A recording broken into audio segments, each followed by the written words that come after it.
What's in the bags is a matter of perspective. For one person in the courtroom, was contained in Exhibit 138-6, found on the banks of the Tennessee River in Hamilton County, was an inconvenience. Something that needed to be gotten rid of, discarded like a piece of trash. Something that you don't care about. But to other people in the courtroom whom you've heard from today, it's something, not today, but over the course of this week, something to be cherished, something precious, something that you'd be willing to go to the ends of the earth to find and bring home safe. What's in the bag? Jasmine Pace.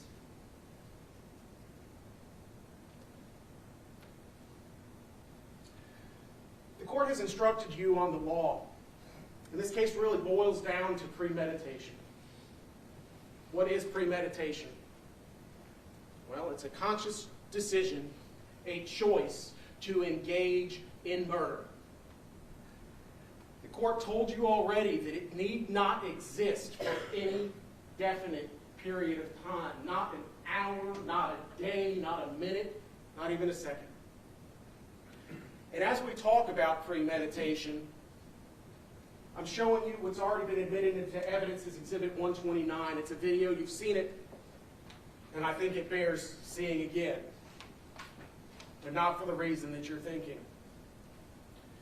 It's 5:59 p.m. on the 23rd of November, 2023. You can see on the screen Mr. Jason Chen wheeling this suitcase towards his Toyota Camry in preparation for driving to Suck Creek Road and dumping Jasmine Pace to sit until found by law enforcement on December the 1st. The video stops here. We've all approached a traffic light. The light has turned yellow. You can see it here. As someone approaches this traffic light, they have a choice. You step on the gas, or you step on the brakes. You consider, what time of day is it? Are there pedestrians? What's the traffic look like? Are you running late? Is there a need to get where you're going quickly? All things that your mind processes in an instant. You make the conscious choice to either hit the brake pedal or to go hammer down. And as we'll see, Silver car, when faced with that decision, just like Mr. Chen, accelerated, kept going, didn't stop. I want you to keep that in mind as we start going through the proof. What opportunities did Mr. Chen have during this to take the off-ramp away from violence, away from murder, away from 60 stab wounds? And it's important to know the timeline. And how long does it take to choose to kill Miss Jasmine Pace? Mere seconds.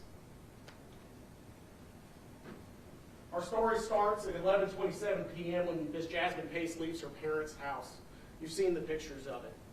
She drives from her residence to Jason Chen's apartment at 110 Tremont Street.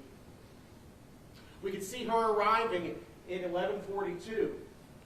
A minute before, her My Chevy app shows that her ignition turns off in her car.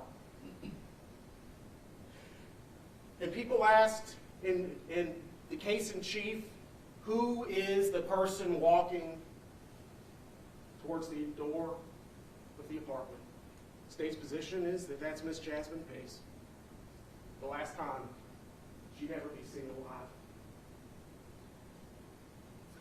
Then at 2:11 a.m., the defense called a witness whose name is Courtney Paglino Brewer.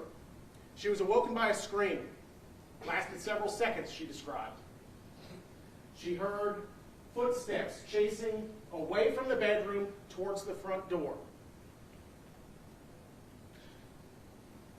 She heard a female voice that she described as sad but assertive. The tail end of an argument is what was said. And then she hears the front door slam to Mr. Chen's apartment, not the interior door. She told you she knows what the interior door sounds like. She knows what the front doors to the apartment sound like when they slam shut. And it was the front door to the apartment. She hears sounds of walking, but what's very important is she doesn't hear glass breaking, bottles hitting the floor, nothing. 2:15 a.m., Miss Katrina Pace sends a pin of her last location to her mother. Miss Jasmine Pace sends it to Katrina. Now, there's two options, sure. But circumstantially, we know that it's Jasmine that sent that message, because there's only two options. It's either Miss Jasmine Pace in a cry for help, letting her family know where she is, or it's Mr. Jason Chen using the phone, sending a message to Katrina Pace, Jasmine's mom. For what purpose? To get caught? We know he doesn't want that to happen, based on everything else that we see after. So by process of elimination, it's Jasmine Pace. At 2:31 a.m., Mr. Chen's downstairs neighbor, Courtney Paglino Brewer, hears a television turn on in Mr. Chen's bedroom. At no point does she describe sounds of toilets flushing, person retching on the floor. No, she hears what? Garbage disposal? Washing machine. That's at 3 a.m., about 1 hour after the murder. We next move forward to 4:04 a.m., about 1 3/4 hours, or 1 hour and 45 minutes after the murder. And what starts happening? Jasmine Pace is dead, but her phone starts springing to life. Exhibit 126 shows at 4:04 through 4:28 a series of messages. I ask for you to compare Exhibit 126 to 139. So what? We scroll over. Mr. Chen is now attempting to access Jasmine Pace's bank accounts. How does he know that? Because he's got her bank card right there. He has unfettered access to her property that she brought with her. Phones, driver's licenses, credit cards. Moving forward to 9:52 a.m., now 7 3/4 hours, or 7 hours and 45 minutes after Miss Jasmine Pace was murdered, we get to the Tinder. We get to the Tinder data on Mr. Chen's cell phone. And what does it show? Oops. What's it show? I guess we're dating now.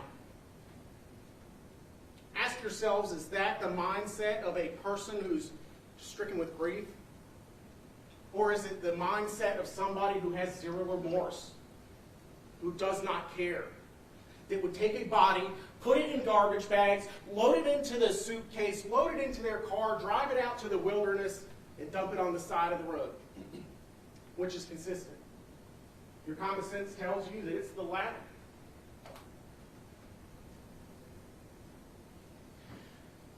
Shortly after, at 10:29, we see Mr. Chen emerge from his apartment for the first time on the 23rd. He's wearing a very distinctive hat.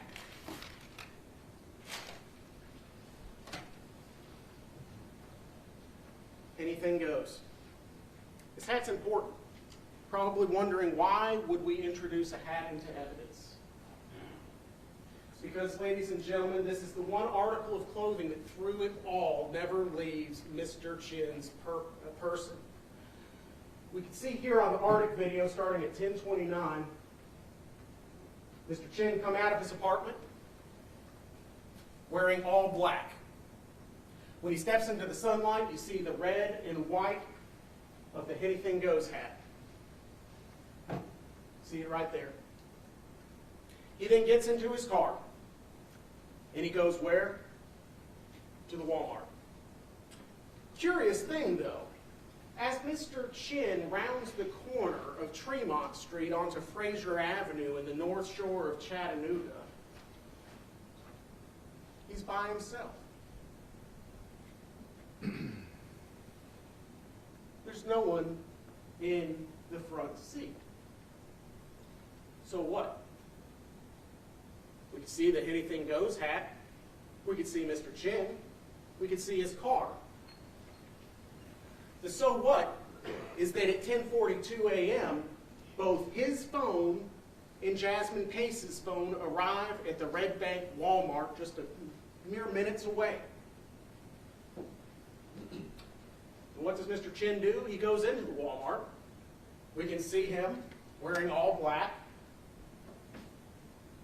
in Exhibit 18. Wearing, you guessed it, Anything Goes. Mr. Chen then selects various items while he's shopping in the Walmart, but not before he sends this. Good morning. Slept like baby. Made myself a matcha. In an attempt to create an alibi, he's not there. He's somewhere else. You must ask yourselves, is that a sick joke? Slept like baby? Sent to the person that you just stabbed 60 times? Is that the conduct of somebody who doesn't know what they're doing? They're just frantic? Or is it methodical? Does it show a desire in their mind to try to divert attention away from themselves? He uses a photograph to place him at Starbucks rather than Walmart, where he's buying cleaning supplies, towels, Band-Aids. He checks out at 11 o'clock a.m. and then immediately goes to Suck Creek. The location that Miss Jasmine Pace was ultimately found inside this suitcase being indicated by the red pin with body location in the middle.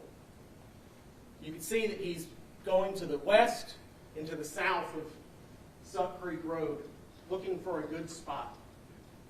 And he found them.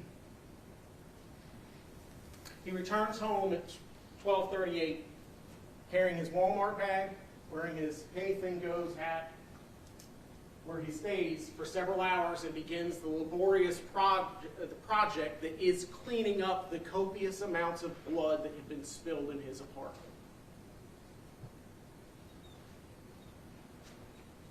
Then at 12:43, after he's been home for just a few minutes, some interesting activity starts on Miss Jasmine Pace's phone. At 12:23, on the 23rd of November at 12:43 p.m., he starts trying to get into Jasmine's iCloud. Why? Why? So he can have unfettered access to the digital files, so that he can start creating a further alibi, so that he can begin the process of impersonating his victim to make it appear as though she's still alive, to buy time. That's not the conduct of somebody in a frantic panic, doesn't know what they're doing. That is the conduct of somebody who is cold and calculating. We then see Mr. Chen again later that afternoon at 1:36. This is when he takes the trip from his apartment at 110 Tremont Street and goes to Walgreens the first time. You'll note that his appearance has changed. See how he's wearing a light colored top and black pants? Different than what he was wearing at Walmart, but again, he's wearing his favorite anything goes hat. One of the jury questions was, what is the significance of item 153? Why was it so important to collect a quarter zip sweatshirt? Most importantly, why was it so important to collect this quarter zip sweatshirt?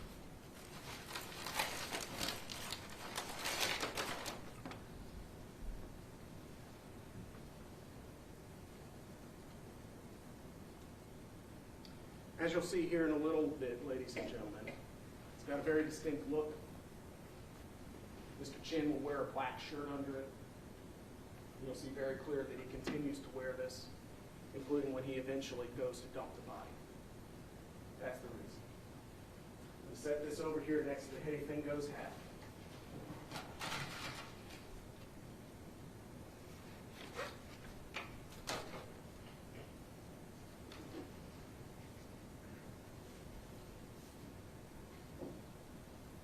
Make a note of the V produced by the opening of the neck beneath the head. We can then see Mr. Chen drive off, again wearing his red hat and his gray hooded sweatshirt.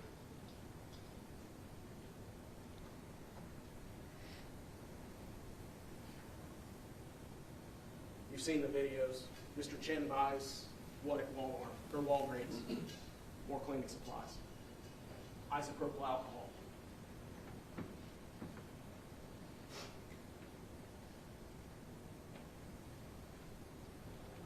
He returns home, but leaves again at 2:56 p.m.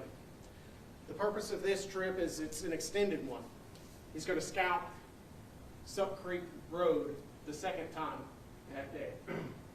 He's again wearing the gray hooded sweatshirt and the anything goes shirt or hat. But at 4:03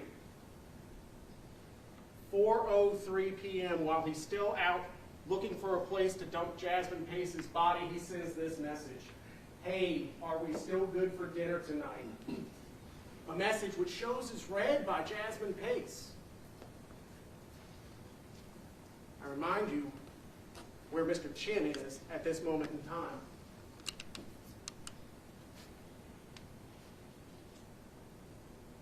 Where the body is found. Again, slept like baby. We still good for tonight? Is that the conduct of somebody who's frantic or someone who's depraved?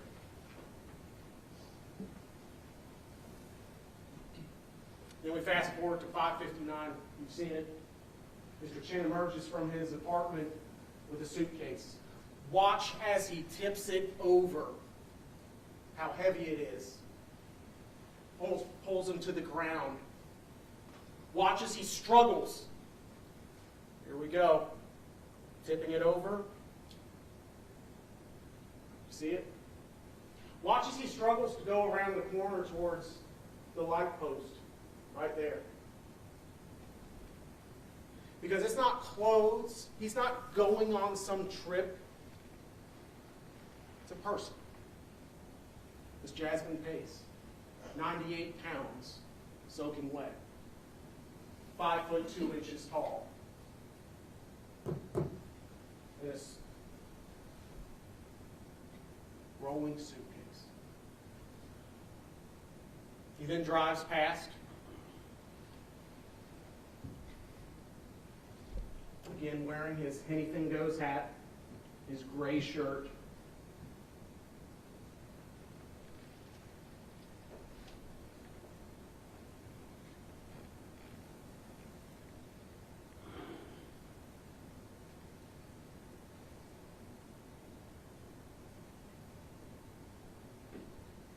He heads to Suck Creek, disposes of Jasmine Pace, and goes to Walgreens again.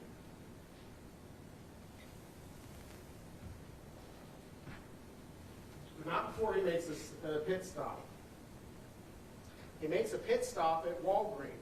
Remember Mark Hamilton, the cell phone forensics expert, when he testified? He said that Jason Chen's indicators were red, Jasmine Pace's were green. Miss Pace, despite actually being on Suck Creek Road in this suitcase in the cold November night, her cell phone in Mr. Chen's possession ends up at Walmart. Why? It reconnects to the network. Why would Mr. Chen do that? Remember that read receipt? He's now turning on strategically his phone and her phone to create instances where it appears as though she's online, but he's nowhere around. His phone goes dark, her phone turns on. Her phone goes dark, his phone turns on. It's manipulation of digital evidence to try to distance himself from the fact that he's disposing of the body. And we know this because at 6:49 p.m., Miss Jasmine Pace's cell phone with that IMEI number disappears. It's off the network. SIM card is out of the phone. The SIM card that's in evidence in 167-2. SIM card which was extracted and shown to belong to Miss Jasmine Pace. The defendant enters the Walgreens, again wearing this gray hoodie, completely zipped down, large V on the neck, with a black shirt under it, white shoes, and his ever-present anything goes hat.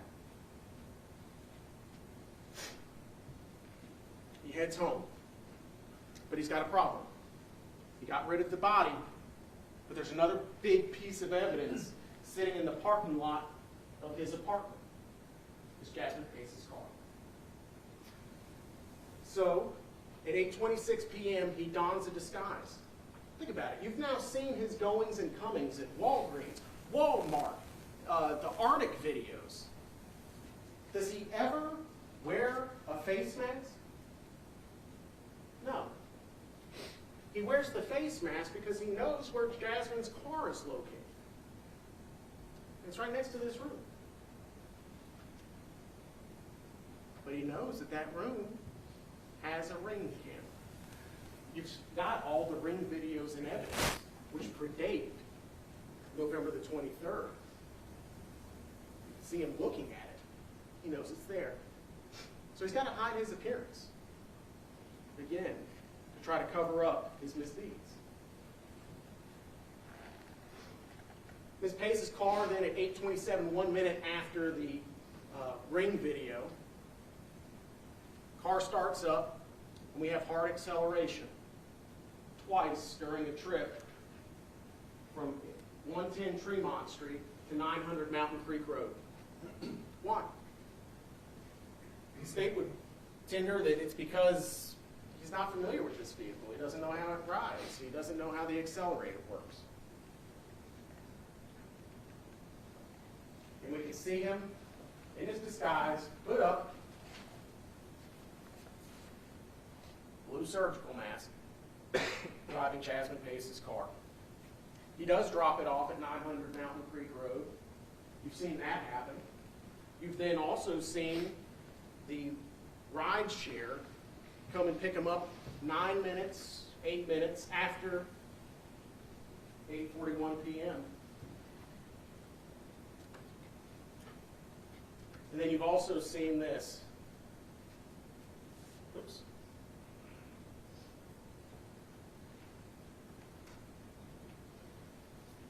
Jason Chen getting out of the car, wearing his plaid shirt over his white hoodie. The white hoodie in Exhibit 152.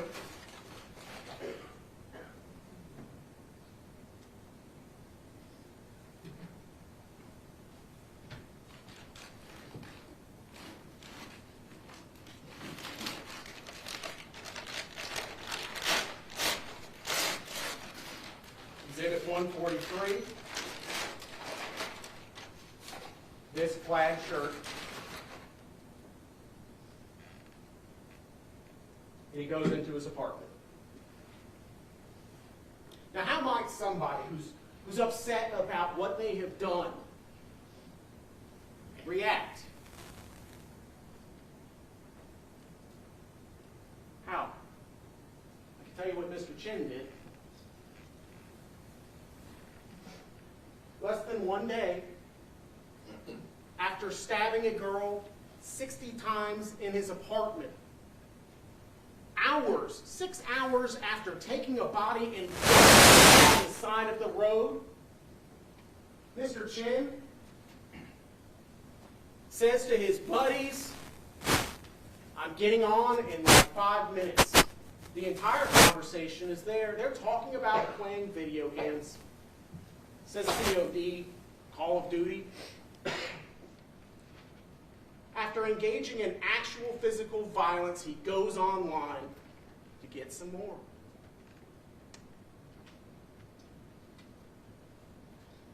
Then we fast forward a couple of days, and Mr. Chen does something somewhat unexplainable. He takes Jasmine Pace's cell phone, takes his cell phone, removes the SIM card from his phone, and puts it into Jasmine's. And he begins his cell phone data from T-Mobile, Exhibit 136, shows that where he had been using an iPhone XR, he now starts using Jasmine Pace's phone. Again, why? Because he now will have unfettered access to all of her social medias. He can start posing as her more effectively, communicating with the family, giving the impression that she's not dead so that they don't come looking for her to buy more time to clean up his apartment. So let's talk about the crimes themselves now that we have the timeline down. Abuse of a corpse, as the court has instructed you, is treating a body in a manner that offends the sensibilities of an ordinary person. Wrapping a person in 3 garbage bags, putting them in a suitcase, driving them out into the wilderness to unceremoniously plop them on the side of the road on an embankment down by a river is offensive. Plain and simple. No reasonable person thinks that's acceptable. Especially once you know that the family's looking for her. Sure, he dumps the body on the 23rd, but when the family's looking for him, mum's the word. In fact, even after the family breaks into the apartment looking for her, nothing.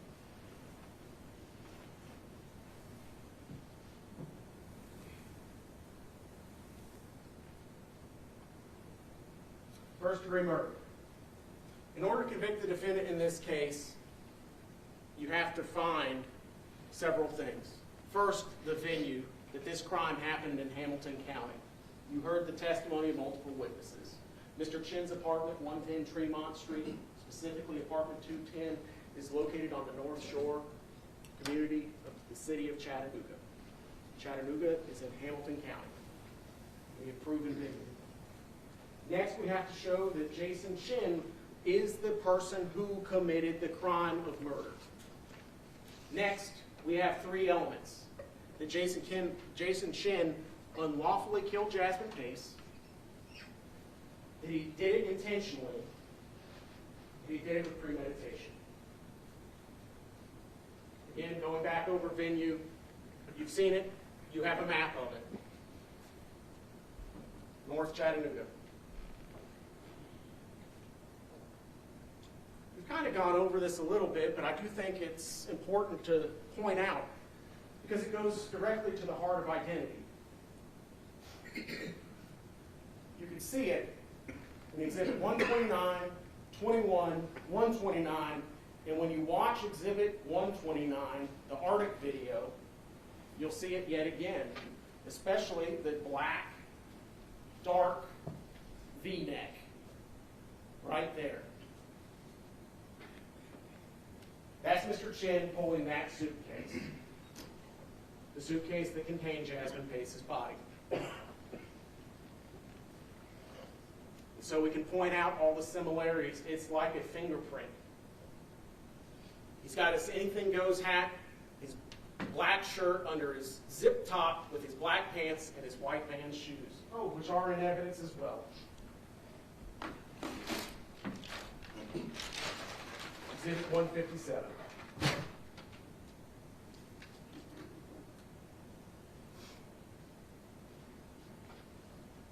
We know that this is Mr. Chen and not some other individual wearing a anything goes hat with a black shirt and a quarter zip, because when he enters the Walgreens and buys some Bounty paper towels, he uses a credit card. That credit card has numbers on it. Those numbers match the wallet collected from his Nolensville residence, where he was staying with his parents. And you'll see that it's a match. Furthermore, the garbage bags that contained Jasmine Pace's body that were found inside this suitcase have not one, but two different fingerprints belonging to Mr. Chen. We also heard from Detective Crawford during his direct examination about slippage injuries to Mr. Chen's hands. All of that circumstantially shows that Mr. Chen is the same person that we see on the videos, is the same person in possession of the physical evidence in this case.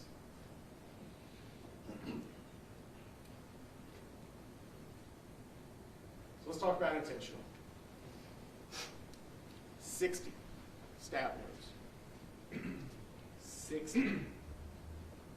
Not one, not two, not four, not 20, not 30, not 45, 60 individual stab and is-size wounds were on Jasmine Pace's body at the time she was examined by the medical examiner's office.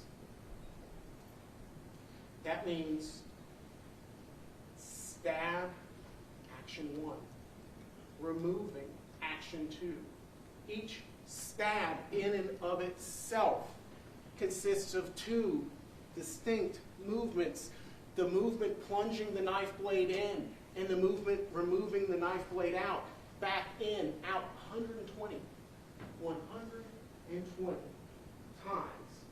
He had to move his body to be able to inflict the number of injuries that we see on Jasmine Pace's body.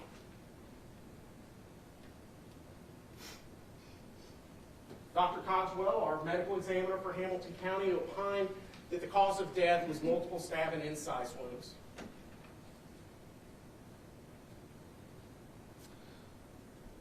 So let's talk more specifically about the premeditation in this case. Using the understanding that we had earlier regarding the example with the traffic light, that it can be formed in an instant, there's evidence of preparation. The number of injuries inflicted upon Ms. Pace, as well as his conduct after the fact, all show that this was not some act of somebody who didn't know what they were doing, but somebody that had a plan, carried it out, and carried it out well.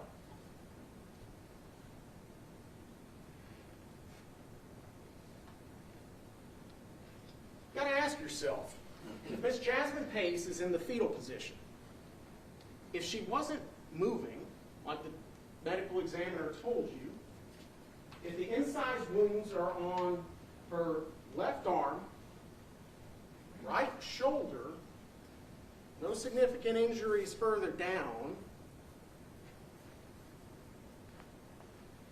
head and neck, but only on the right side, the chin and the eye,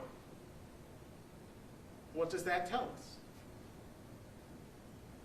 What about the lack of stab and incise wounds to the left side of the body? What about the lack of stab and incise wounds to the front of her body? What does that tell us? it tells us several things. Whoa. Oh. Excuse me. I got on no source. Big pardon, Your Honor? I got on no source, so let me know when you're ready. I'll remind the media of the court's admonition not to broadcast graphic images. Okay. Ready? Yes, Judge. I'll see you later. Yes, Judge. I warned the audience, I warned the media. It's consistent with Jasmine Pace being found, and she's being stabbed.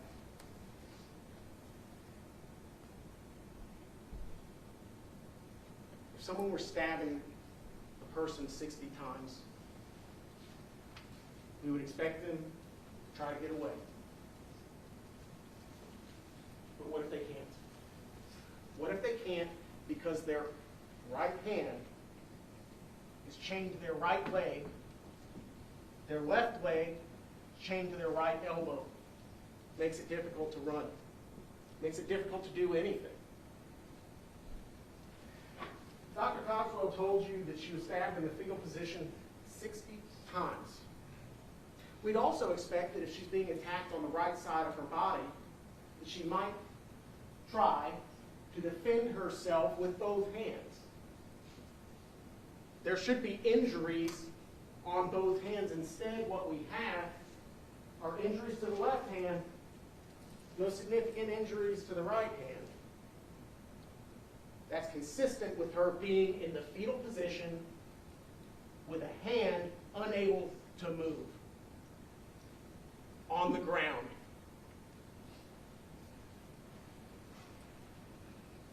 It's consistent with exactly what we see on the screen right there, for being handcuffed.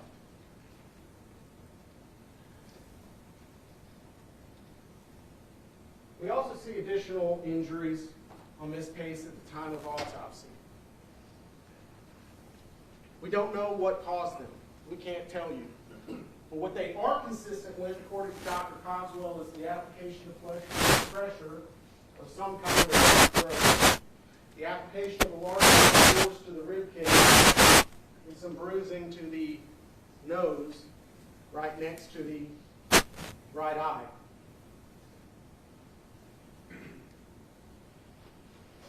And we also have bruising to her right arm.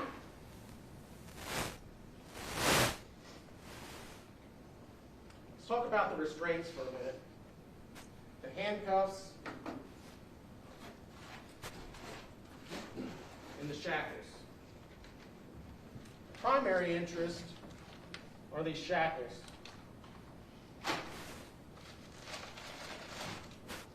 The defense insinuates that the shackles were not placed on Miss Pace before the stabbing took place. Why? Because if you shackle somebody and then stab them, well, that's taking a step to accomplish what you do. You're confining somebody, you're making it easier to stab, but there's a problem with that. Dr. Cogswell told you that dead people don't move, right? Makes sense. Don't know that it would require a medical expert to say that, but it is a truth.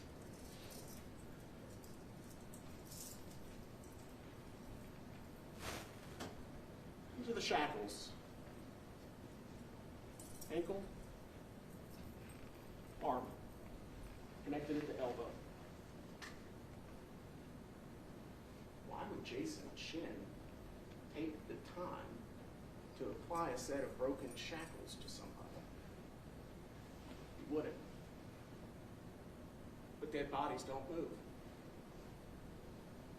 You know what do move? Somebody that you're trying to stab 60 times. They don't move much if they're shackled. They don't move much if their right hand is handcuffed to the inside of their right ankle. But ask yourselves, why do the handcuffs not break? Well, you get a whole lot of momentum.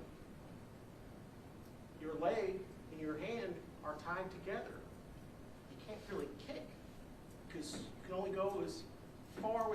as you can with your arm.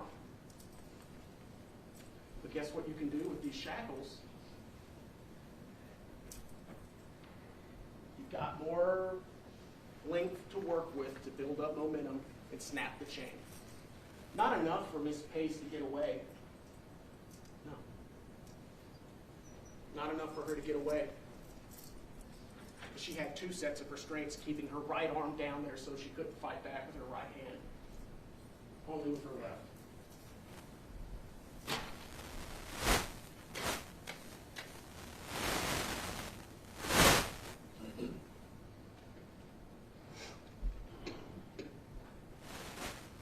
See it right there?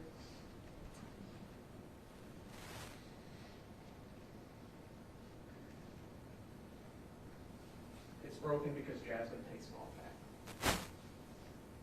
It's broken that because when Jason Chen put those cuffs on her, she tried to get away, but was only to break free with 1 set. Couldn't break from the second. That's all it took. That's all it took to keep her in one place, so that he could inflict a total of 60 stab and incised wounds on her little body. That's all it took. Having her in the fetal position with one arm chained to her right leg on the inside. And let's think about it. Why on the inside? Why not the outside? If it is, as the defense would have you believe, that Jasmine Pace was cuffed up while she was dead, right? Why on earth would they apply one shackle to the elbow and the other one to the left leg? She's not moving. She's not going anywhere. You'd make it so that it matches. Right? You want her to be in as tight of a package as possible to fit into this teeny little suitcase that's not designed to hold a person. She's not moving. Cuff the hands together, shackle the 2 legs together, and pull them together. You wouldn't go haphazard, right hand to right leg, and then attach a cuff here and attach the shackle to the left leg. That's indicative of she doesn't want to be shackled. He's just slapping the shackles on whatever he can find, whatever he can get his hands on.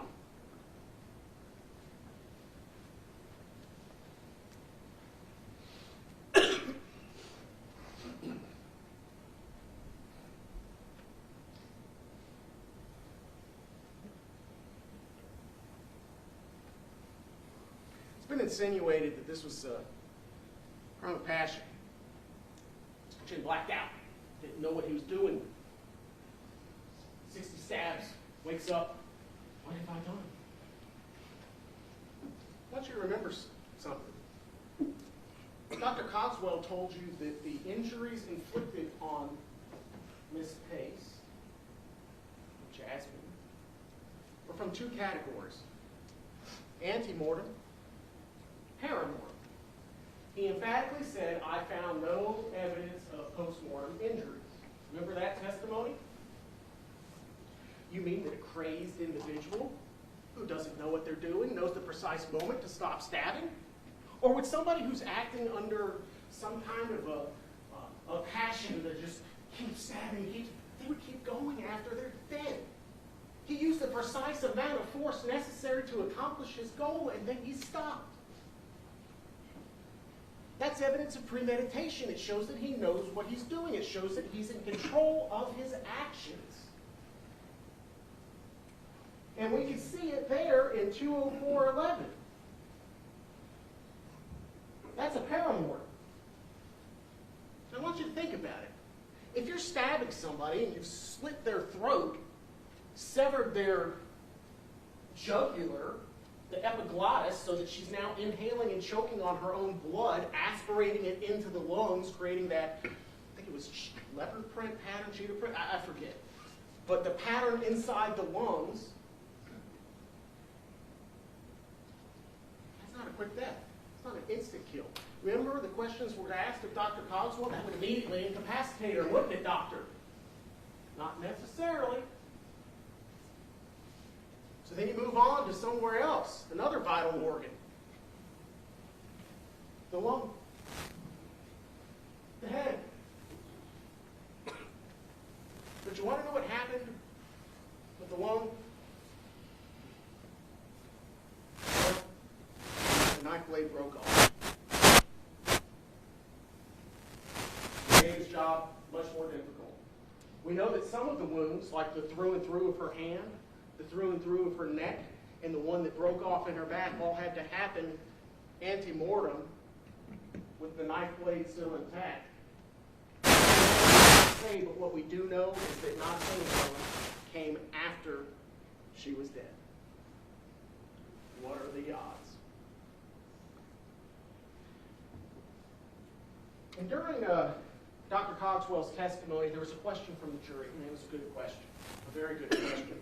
How many of them, of the wounds that you saw, were downward? But remember, Dr. Cogswell always talks and describes in standard anatomical position. Up means towards the head. Down means towards the soles of the feet. Right means towards the victim's right hand. And left means towards the victim's left hand. Front, the front of her body. Back, the back of the body. But remember what Dr. Cogswell also said, that he believed that she was in the fetal position, which could be accomplished in only two ways. Standing on the flat of her feet like this, or on her side on the ground. And if we're talking about on her side on the ground, the standard anatomical positioning gets tricky. You'll have the autopsy report back there. And a question was asked, were any of them upward? Any of the wounds indicating upward? And that doesn't necessarily mean up towards the sky. It just means, for instance, in this case, an oblique stab wound on the right web of the neck penetrating upward through muscle only is generally in that direction. So as you read the autopsy report, remember, upward doesn't necessarily mean that she was standing. What it could indicate is that she's on the ground. It's just the knife's angled, traveling from one direction to the other.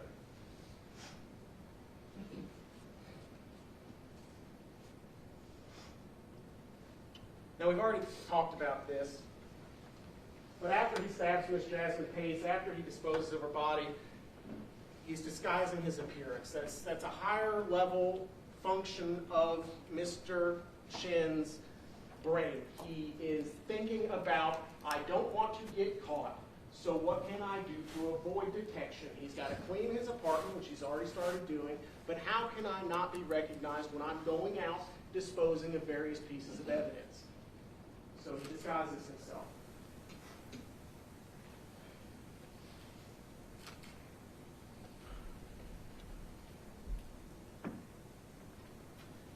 And just if there's any doubt,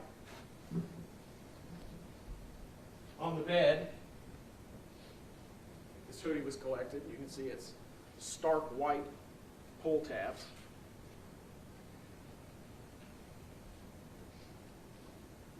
And this shirt. And when you watch the video frame by frame, you can see the pattern. And it's a match. Being left in the crime scene.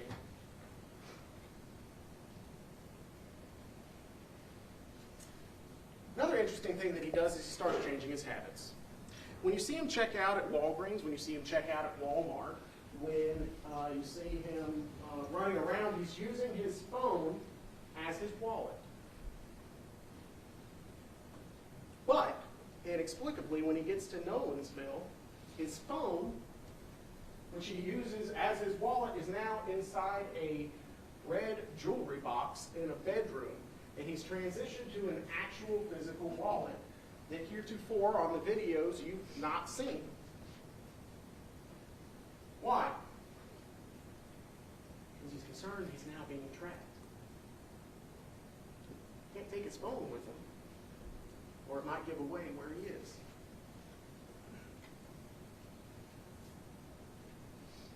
He stages the scene.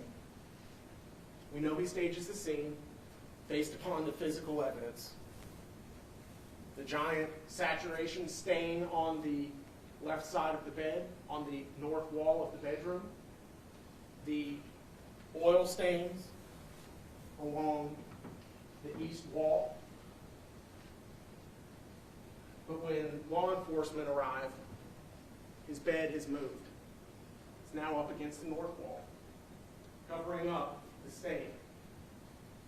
But don't forget, Exhibit 72, crime scene photograph, shows indentations in the carpet consistent with an item having been recently moved. What item? Well, there's a nightstand that's the same general shape in the corner next to the bed. Also, in Exhibit 117, you can see Mr. Chen with his bed very clearly centered on the east wall. Why would he move his bed? To cover up the large blood stain on the carpet, where Miss Jasmine Pace, to quote Dr. Cogswell, leaked.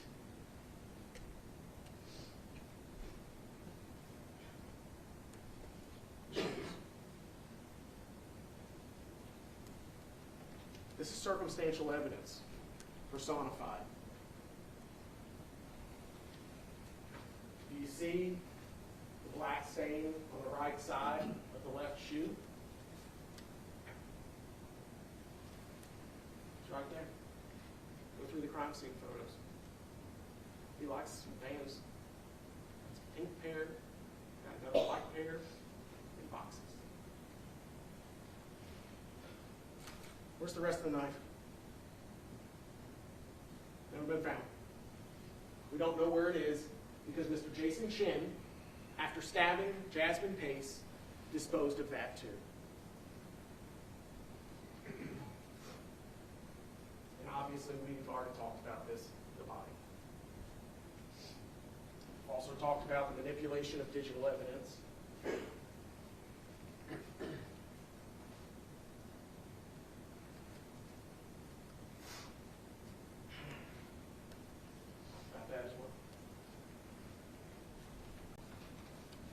Everything he does is calm, it's collected, but most importantly, it's rational.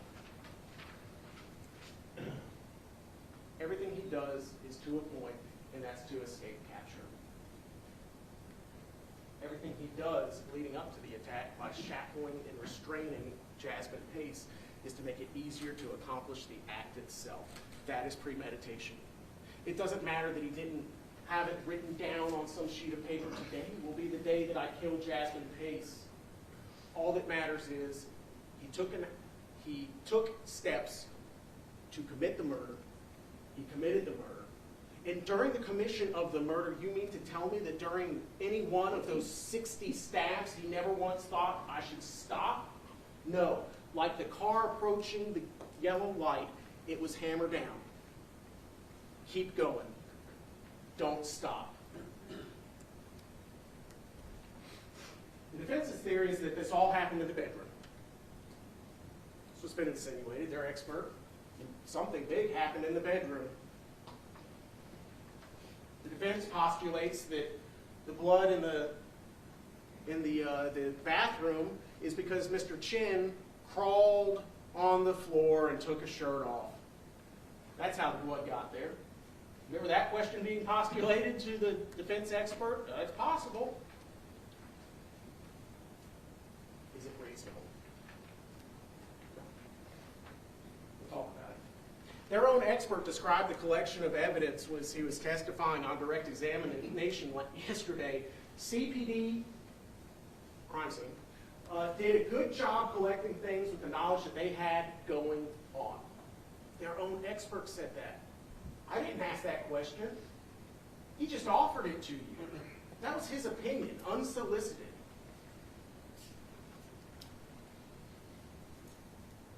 He talks about crime scene contamination and how footprints through blood can move blood from one part of the apartment to the other.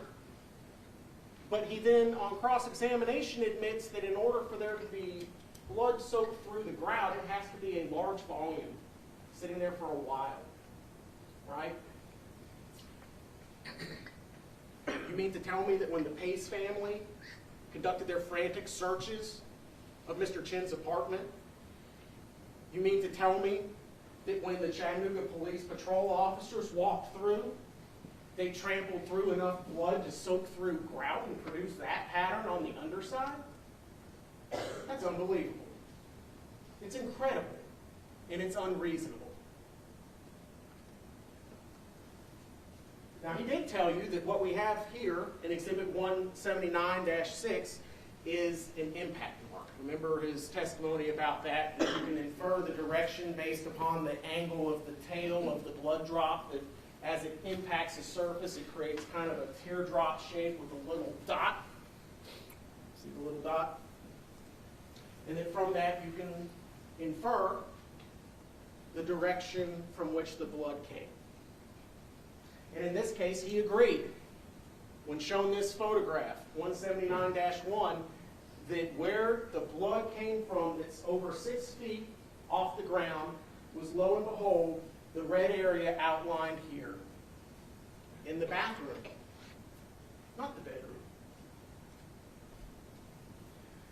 He also is of the opinion that despite the blue star lighting up like this,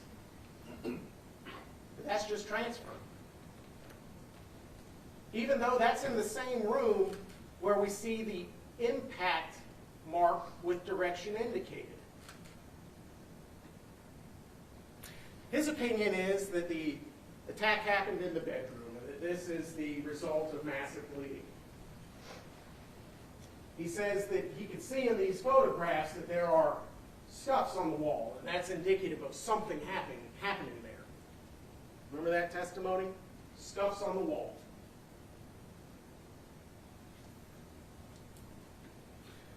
He tells you that he can't see drag marks, but he did recognize a blood trail going from the bathroom past number 6 under the bed to the large saturation stain that we saw in the preceding photograph.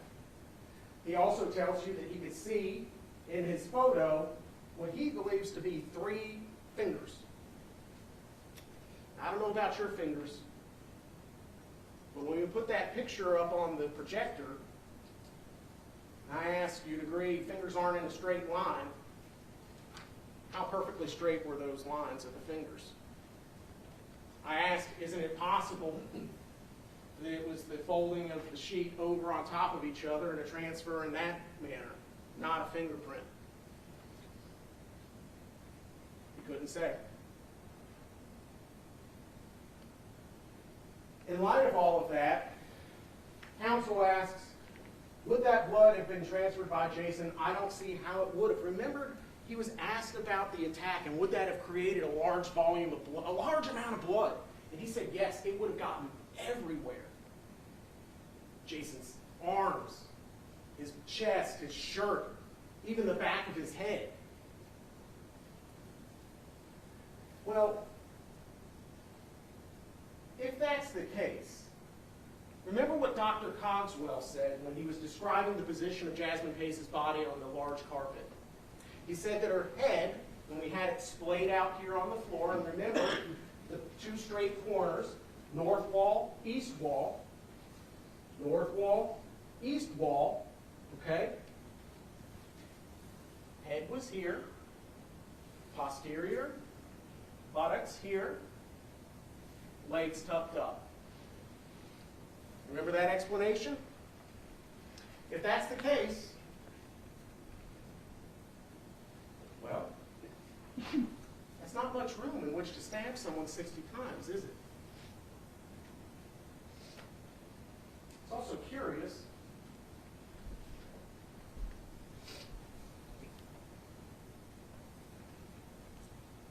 How would you be positioned to be able to even inflict those wounds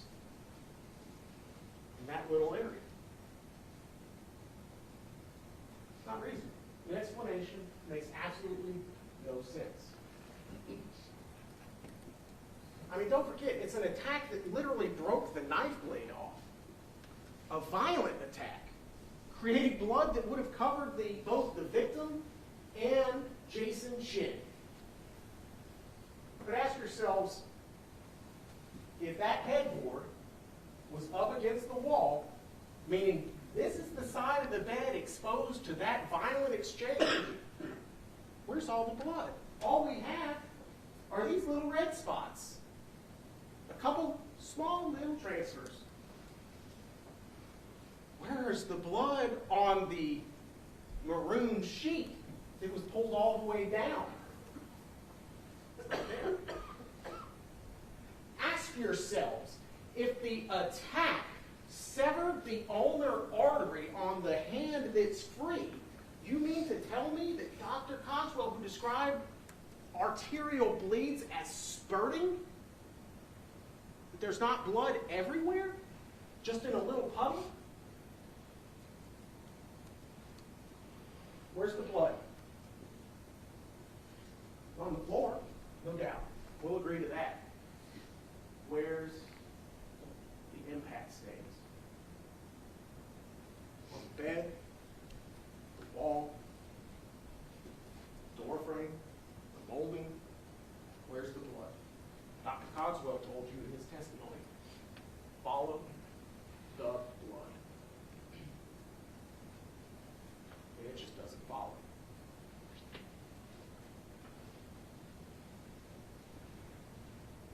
Here's the sheet. If Mr. Jasmine Pace was stabbed 60 times within a foot or so of this bed and that sheet, in the manner described by Dr. Cogswell and their own crime scene expert, it would be soaked. But it's not. All we can see are some red stains in the carpet.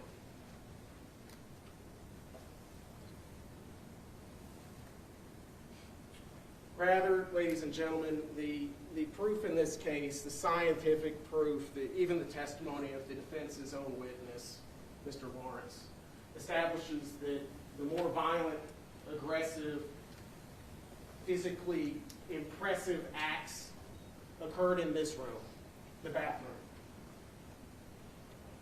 In that area right there.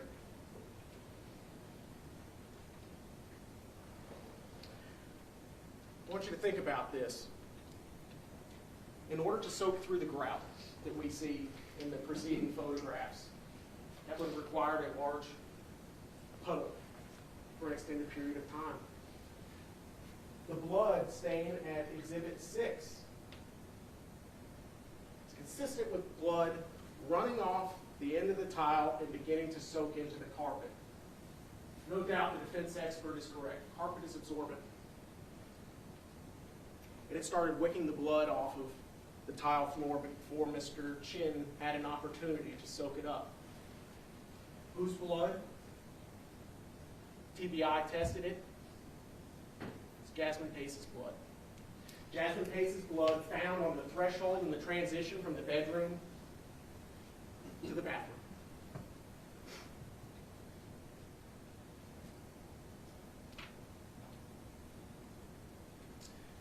The impact marks lead back to the large puddle of blood, to the large puddle of Jasmine Pace's blood.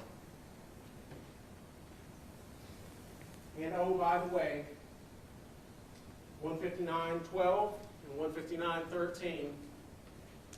Remember, he said there's an impact mark on the threshold of the door in the bedroom, and it ran down and then puddled a little bit. Then blood will do that. It'll impact, it'll drip, and then it will stop. And we got that on the bathroom. But hey, it didn't happen there. It's what their expert thinks. Despite the fact that the bathroom lights up like this, he says it's all contamination. That's his opinion. All of this is contamination. He said it over and over and over and over again. Contamination, contamination, contamination. Everybody's contaminating. I'm contaminating. Everyone's contaminating.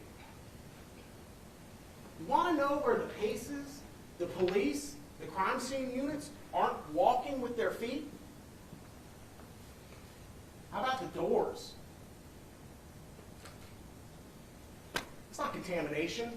That's Jasmine Pace's blood because that's where Jasmine Pace was murdered.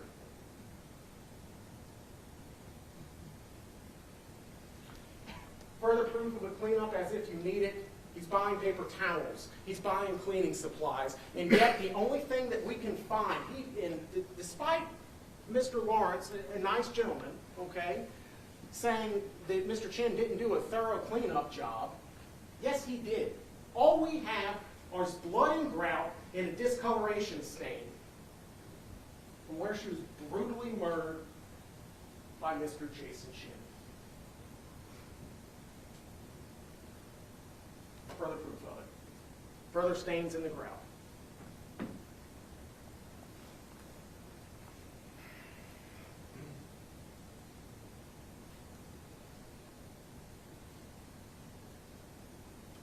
Let's talk about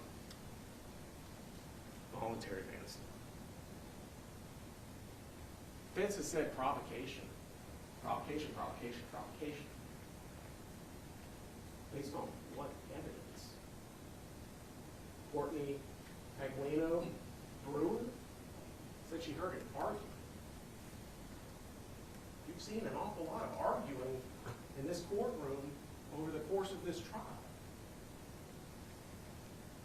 An argument is not an excuse to murder somebody. Just because you have a disagreement with somebody and they're yelling, that's not adequate provocation to lead an otherwise reasonable person to act in an irrational manner.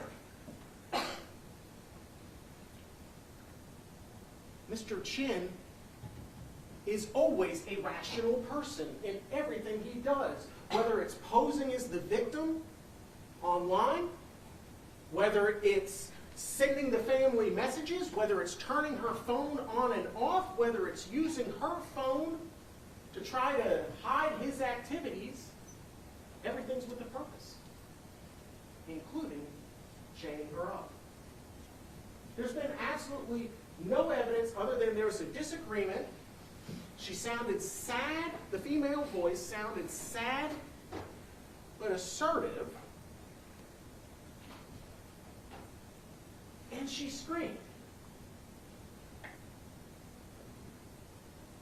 It's not provocation. It's a nothing.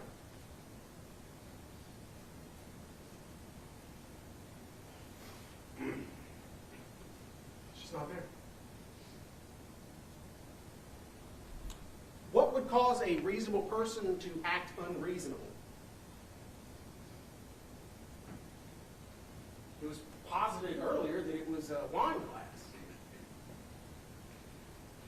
Where Ms. Brewer didn't hear crashing. She didn't hear breaking. All she heard was running away from the back of the apartment towards the front.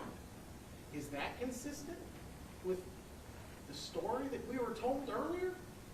No, it's not.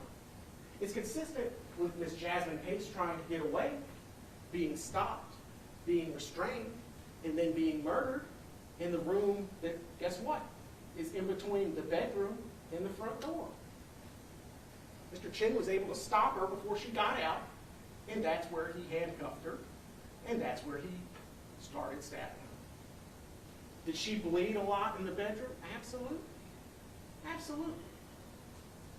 But even when you were shown the carpet with the giant saturation stain, you can't say that's Jasmine Pace. You remember that question being asked over and over? Then whose is it?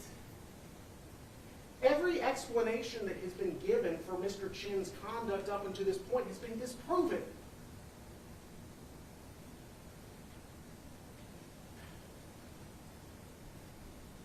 Remember, don't forget, ding ding.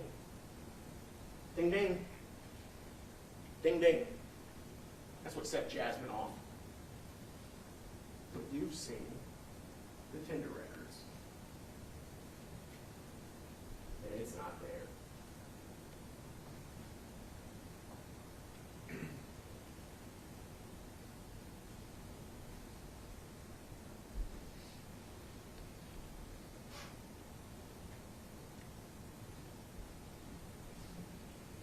What this shows is a person who may have had an aggressive emotion during the attack, no doubt.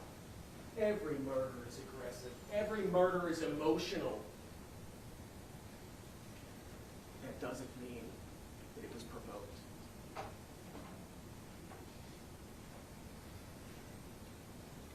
Ladies and gentlemen, Mr. Chen unlawfully killed Ms. Pace. He acted intentionally.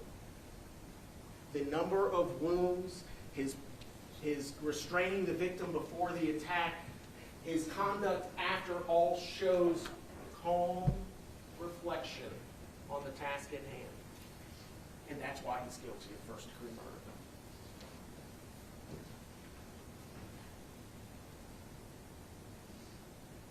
Go find him guilty for snuffing out Ms. Jasmine Pace's life on the 23rd of November, 2022, at 2 o'clock in the morning. Thank you.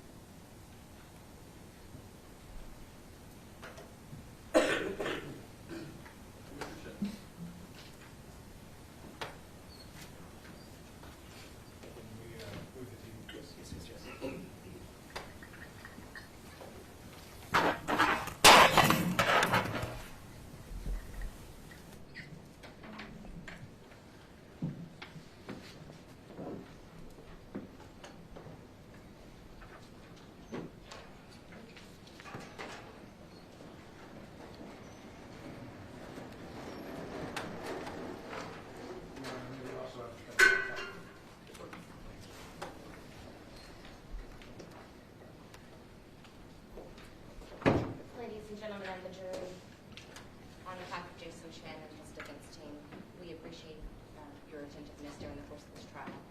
This has been a difficult trial. Jasmine Pace's life was taken on November 23rd, 2022. Jason Chen did that. Jason Chen and Jasmine Pace have been in a relationship on and off, as you heard testimony, for about a year. On November 22nd, just before midnight, Jasmine Pace came to Jason Chen's home, 110 Tremont Street, apartment 210. It's undisputed. What happens between 12 o'clock and 2 o'clock? There's no proof of it. But we do know just after 2 o'clock in the morning, Courtney Brewer was awakened. She was awakened by what she described as a female screaming.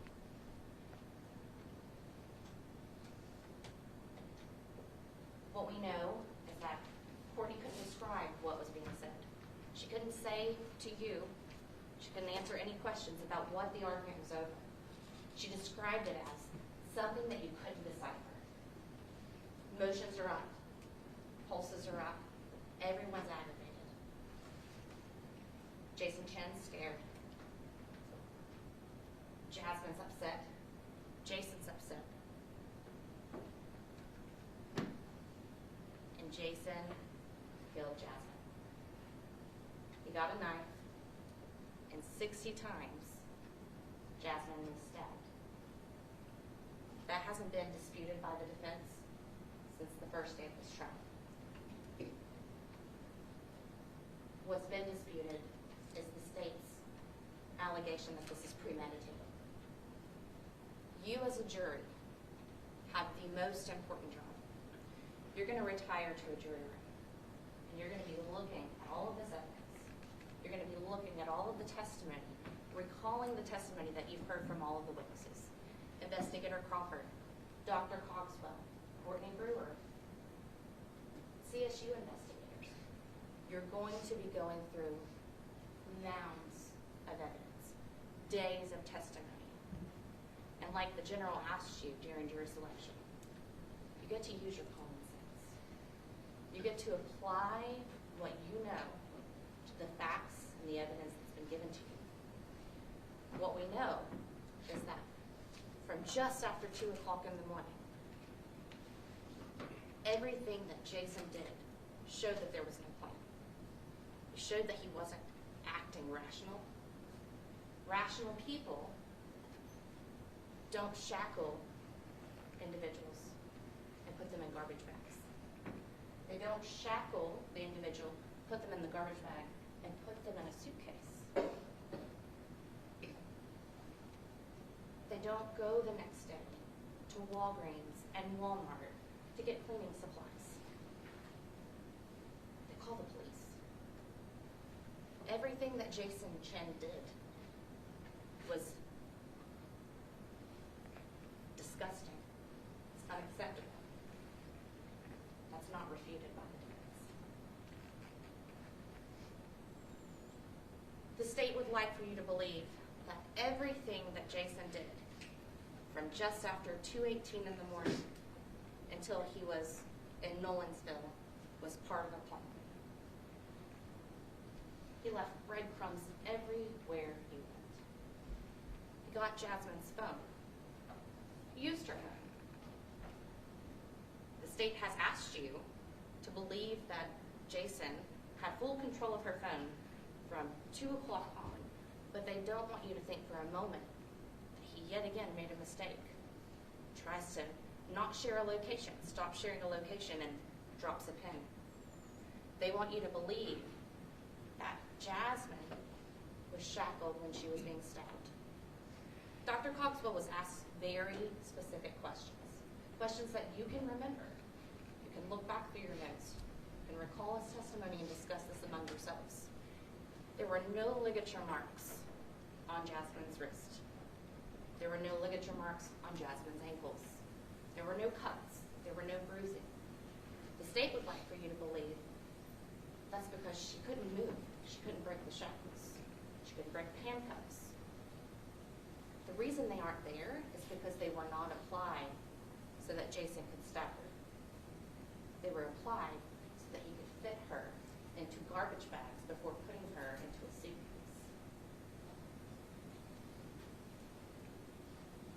If the state was able to establish that she was cuffed and shackled, there's your premeditation. They don't have that. You don't have that for the proof either. What you have is the state's argument to you today. That's the theory you should believe. And their own expert refutes that. No defensive wounds, no ligature marks, no bruising, no cuts. An individual that's fighting and tied would surely have that.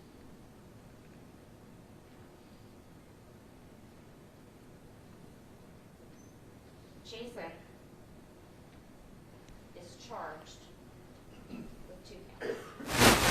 Abuse of a corpse, first-degree murder. When you're in this jury room, you're going to be tasked with finding him guilty of an offense beyond a reasonable doubt. What is that? Reasonable doubt, beyond a reasonable doubt, is going to be the elimination of any doubt that Jason Chen committed these offenses. Let's put them side by side. The abuse of the corpse charge.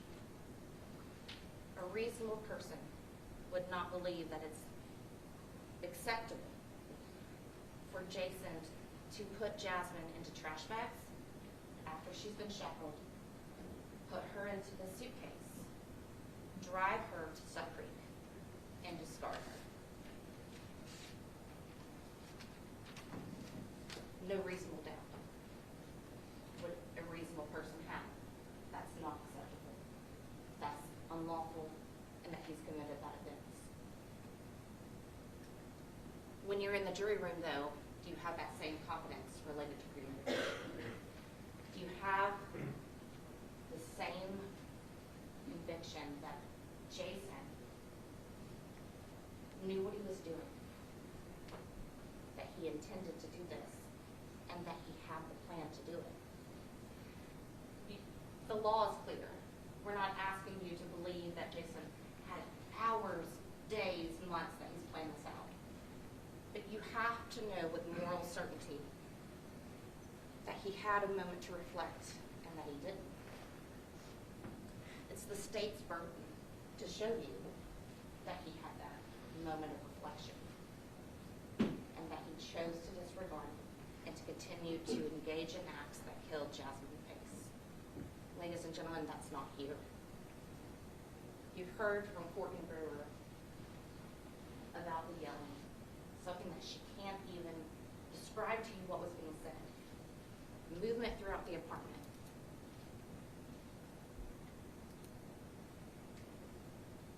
actions from that point forward, well, are not acceptable or adequate. If you believe that Jason was provoked to a point of being in fear or terror, then you're going to be looking at the jury instructions specific to voluntary manslaughter. I'm going to pull up on the screen here what specifically you need to look at in the jury instructions regarding premeditation. When you're dealing with premeditation, and I'm going to read this to you, but you have the ability to read it yourself. It's a premeditated act that is done after the exercise of reflection and judgment. Not one, but both. An exercise of reflection and judgment. Premeditation means that the intent to kill must have been formed prior to the act. What we've heard for days is everything Jason has done after. This is not you going to the jury room and determining that there's post-meditation. It's premeditation. Everything that Jason did before Jasmine's death. It's not necessary that the purpose to kill pre-exists in the mind of the accused for any definite period of time. The state says each of those actions, 120 movements, Jason should have had the ability to reflect. They haven't shown that he did.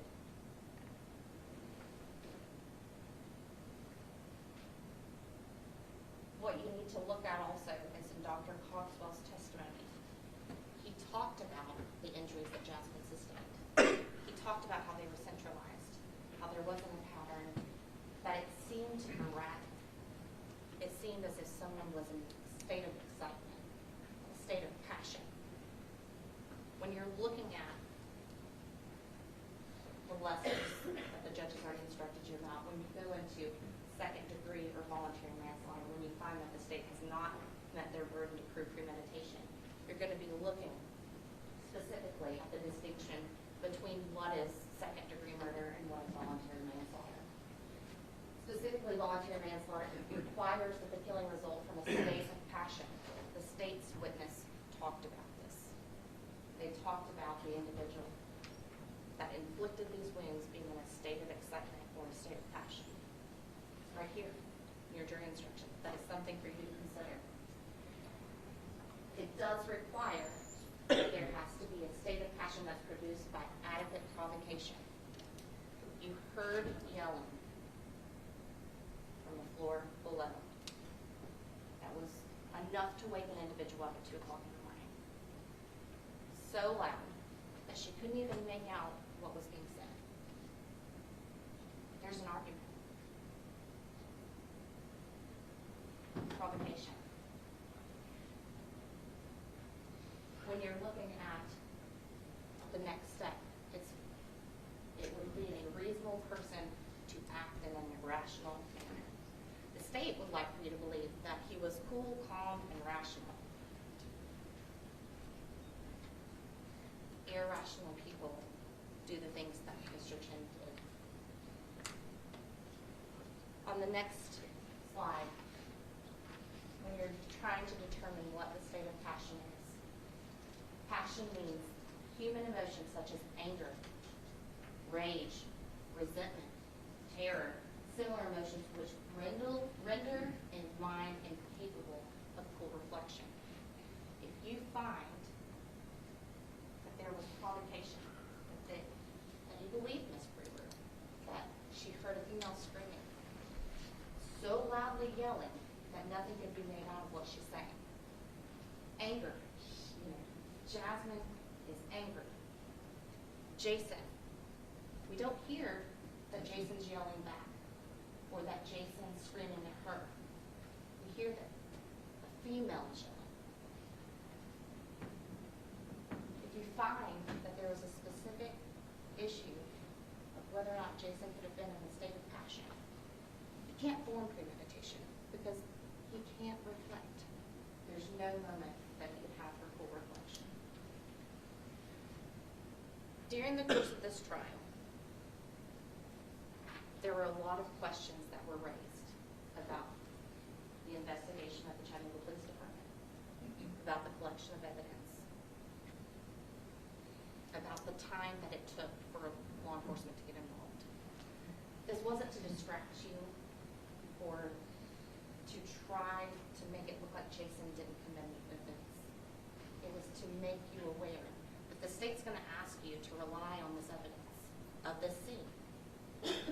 That one, Jason contaminated, but so did every other individual that went in afterwards. They want you to believe that this scene is pristine enough that it sets a story up that Jason acted with premeditation. Cleaning a scene after the fact does not give you premeditation. Removing Jasmine's body, shackling her, putting her in garbage bags, and putting her in the suitcase and discarding her on the riverbanks doesn't give you premeditation. It gives you the abuse of force. How Jasmine was discarded is not acceptable. Jason should be held accountable for that. Jasmine's death is not acceptable. Jason should be held responsible for that. When you're in the jury room, when you are looking through these instructions, it will be important for you to remember it is the state's burden to prove each of those elements beyond a reasonable doubt. First-degree murder requires premeditation, as you saw in that first slide. The state has to prove that beyond a reasonable doubt, and it has not been proven. You will not find first-degree murder. But when you're evaluating the jury instructions and the other charges available, ladies and gentlemen of the jury, you will find that Jason Chen did unlawfully kill Jasmine, that he acted in a state of passion, and that he committed the offense of voluntary manslaughter.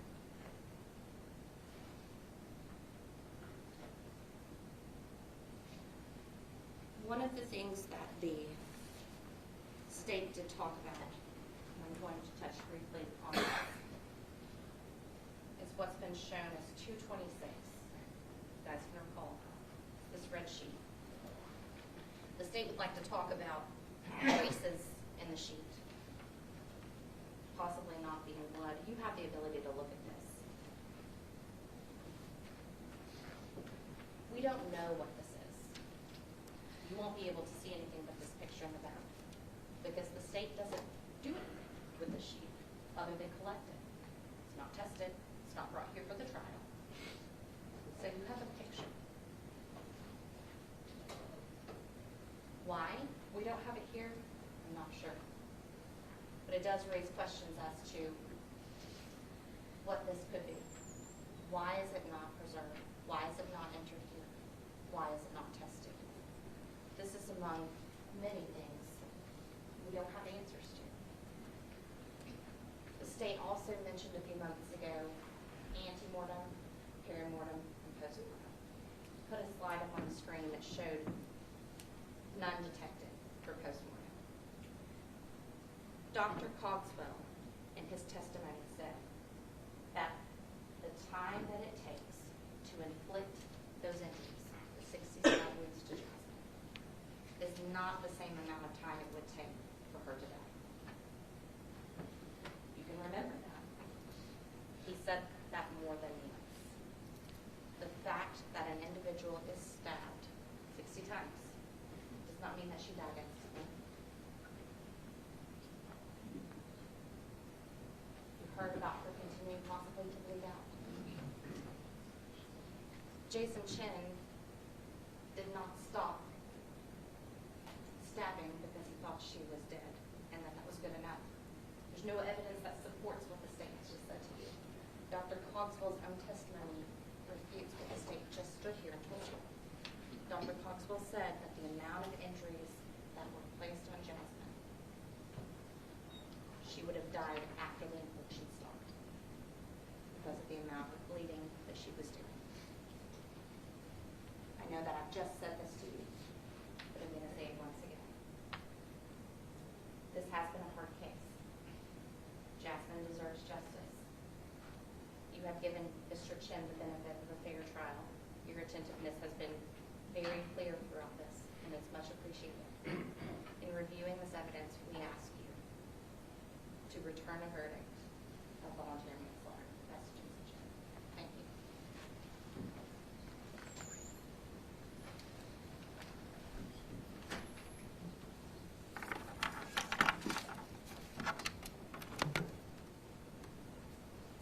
Let's take.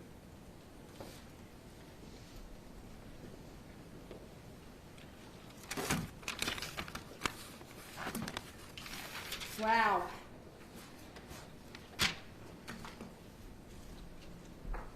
In opening statement, I told you that we would give you the dots and we would help you connect them. Every single fact we mentioned in opening statement, we proved beyond a reasonable doubt. Every single fact we committed to, we proved to you beyond a reasonable doubt, because that's what opening statements are for. To give you the evidence you're about to see. And then you heard from Mr. Chen's attorney, who committed to a very specific story. Remember, we didn't just talk about that story, right? We've backed off that story because, that story doesn't work anymore. And we're going to talk about that story. This entire trial has been muddy the waters. It has been muddy the waters to confuse the jury. The opening statement from the defense was meant to confuse you. It was meant to have you thinking about other things, possible defenses, that the state disproved. Not only did you not hear evidence of what they said in their opening statement, the state outright disproved it. That's why you don't hear it today. That's why we're not going to go back over the defendant's story. And you had asked about transcripts of opening statements. Let's talk about what we committed to in opening statement as Jason Chen's attorneys. They met on Tinder, wrong? You have text messages. They met on Bumble. Simple thing, but we're just starting with the untruths that the state disproved. They traveled to Chicago together that summer, wrong? End of October. You have text messages that show that he asked her to go to Chicago.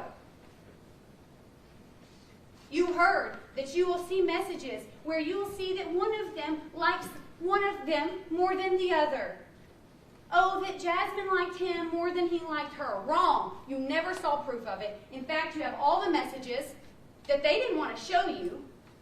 They wanted to put them in evidence and then just hope that maybe you'll waste your time reading them. So what did I do? I put them on the screen for you. That weekend before he killed her, he asked her to come over. Oh, she likes him more? No. If you want to waste your time reading the messages, read them. You'll find out that that was not true. What they committed to an opening statement was not true.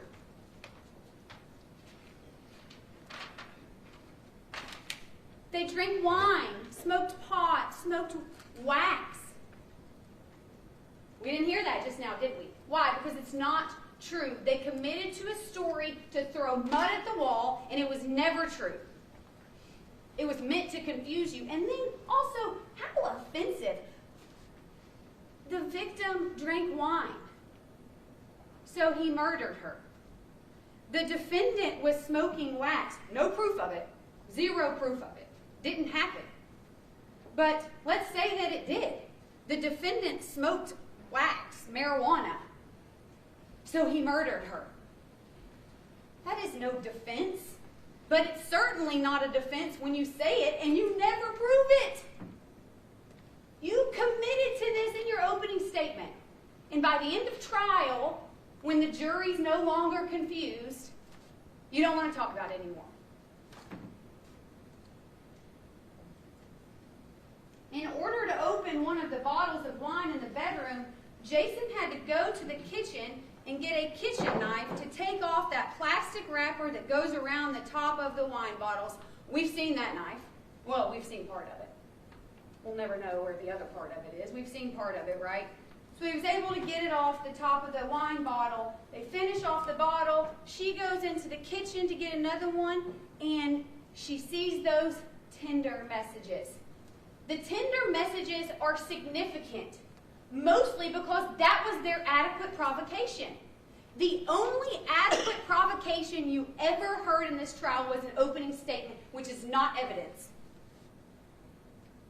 And then what was the state able to do? Through an expert, who nobody can deny that Mark Hamilton is an expert. He put those Tinder records on the screen and he explained them to you. They are records that cannot be toyed with. They are records that T-Mobile holds regardless of whether you delete things. Those are his Tinder records. And not only did he not have Tinder notifications from that morning, he didn't even have Tinder notifications from November 22nd. That was their adequate provocation. It didn't happen. We know for a fact it didn't happen. So now they stand up here and they say, adequate provocation. He was provoked with zero evidence. What the evidence was is that he chased her to the door of that apartment. Miss Paglino Brewer was the state's best witness, and I didn't even call her. I wish I would have. She nailed down our timeline. If you didn't already believe the timeline because she sent her mother her location at 2:18, Courtney knows it. Courtney looked at her phone at 2:11 in the morning after she heard a scream of a woman in, quote, distress. And here's the kicker. They want you to believe this fabricated story that there's no proof of. But how does Courtney help us? Because she attacked Jason. Again, we're uncommitted to this story now, but let's just go back to their opening statement. She attacked him with a wine bottle, and then subsequently, after he kicked her 98-pound body, according to opening statement, he kicked her 98-pound body to the floor where she fell on wine glasses. She then subsequently came at him with a wine glass and he stabbed her irrationally and very fast 60 times. Not true. Why? Because of Courtney and because of that phone location. Courtney was 2:11 a.m. The phone location to her mom was 2:18. 7 minutes. She screamed. Things happened. She was able to know she was in enough danger that she needed to send her mother her location. It wasn't fast. It wasn't fast at all, and we know that. 2:11 is 7 minutes from 2:18. It wasn't fast. She knew she was in danger. She tried to get out of the door, and Courtney told you that she heard a door slam. Jasmine knew she was in trouble. She had time to use her phone before he started killing her. Made up story.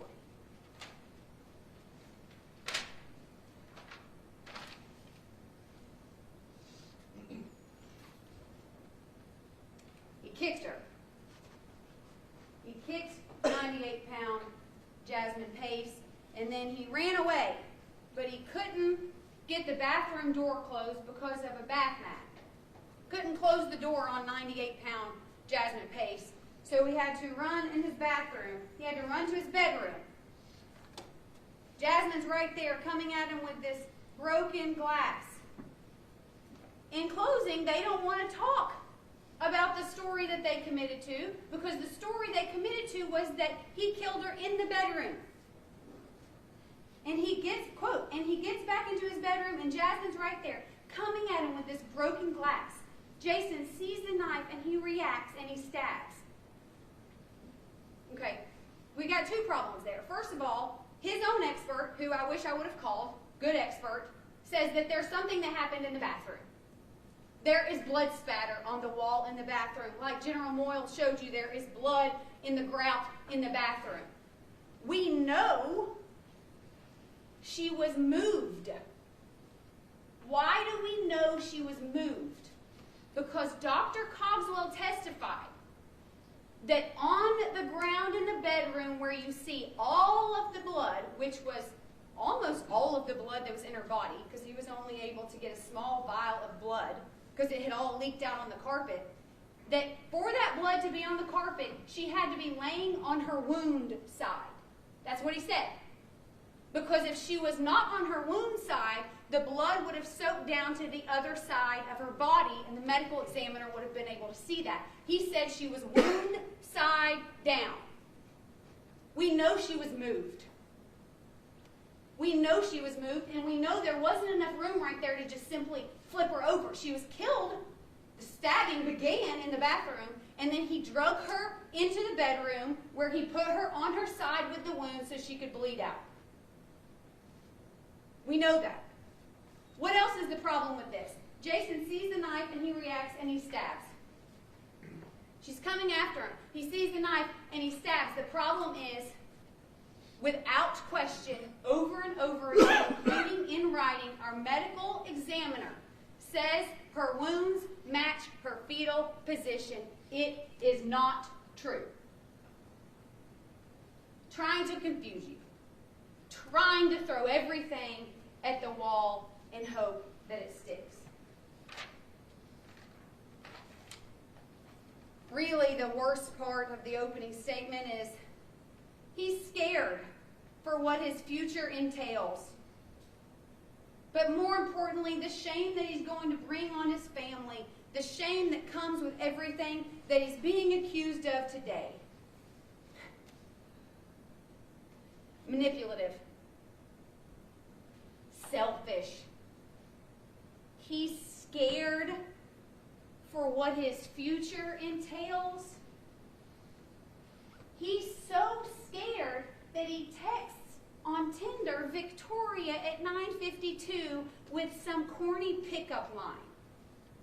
He's so scared for his future that he's playing video games with his friends later that day. Don't worry about Jasmine Pace, who's dead in your apartment the entire day until 6 p.m. when you take her to Sup Creek Road. Keep in mind, when he Tinder messages Victoria, Jasmine is dead in his apartment. Uncontested facts. Is this the mindset of someone that just irrationally stabbed a girl 60 times? No. And then he lies over and over and over again. And this is something that General Moyle didn't mention. He lies to Katrina Pace on the phone. He says he hadn't seen her since Saturday. A lie. Then he gets to his parents' house in Nolensville, and he's trying to come up with a story. Not the story you heard Monday, but he's trying to come up with a story. It says, the last time I saw her was the 18th of November. The other note, the other sticky note on the desk, says the last time I saw her was the 19th. Trying to get his facts right. He knows he's being looked for. He knows law enforcement's trying to contact him. Why? Because he's got Zach Crawford's number written on a Post-it note. Does he ever say, hey, I killed her because she came at me with a wine bottle? No. He's got Zach Crawford's number written on the Post-it note. He's scared for what his future entails.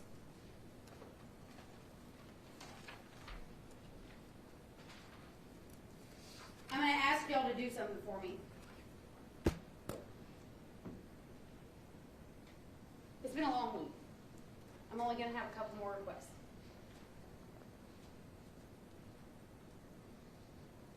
When you think about this trial in 10 or 15 years, you tell somebody about the jury that you had to serve on in Hamilton County, you tell them about the case. I don't want you to remember this case as the case of State of Tennessee versus Jason Chen. The trial of Jason Chen. I don't want you to remember it with the suitcase that the girl left on the side of the road. I want you to remember this trial as the trial for Jasmine Pace. Because we talk a whole lot about criminal defendants. You've heard the name Jason Chen a whole lot. since we started jury selection last week. Victims matter. Jasmine Pace is not just some girl listed in an autopsy report. She is not the photos that you have seen. Don't minimize her to a name on an indictment.